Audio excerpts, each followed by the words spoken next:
اسی کے ساتھ ایک ساتھی کا سوال ہے، وہ ناروے سے پوچھتے ہیں کہ قرآن پاک میں ایک جگہ آیا ہے کہ اے نبی ہم نے آپ کو قرآن اور سبع مثانی دی ہے، اس سبع مثانی سے مراد فاتحہ ہے کہ نہیں؟ اس کے بارے میں وضاحت فرما دیں، اور یہ بھی بتا دیں اس کو سبع مثانی کیوں کہا جاتا ہے۔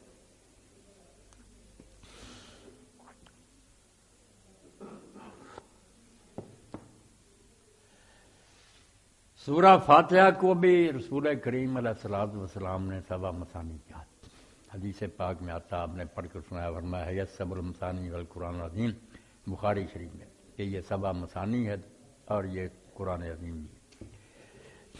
تو سبع مثانی سات، سبع سات مثانی بار بار دہرائی جانے والی، نماز میں ہم اس کو بار بار دہراتے ہیں نا ہر رکعت میں، اس لیے یہ 7 آیتیں ہو گئیں سبع مثانی، وہ 7 آیتیں جو بار بار دہرائی جاتی ہیں۔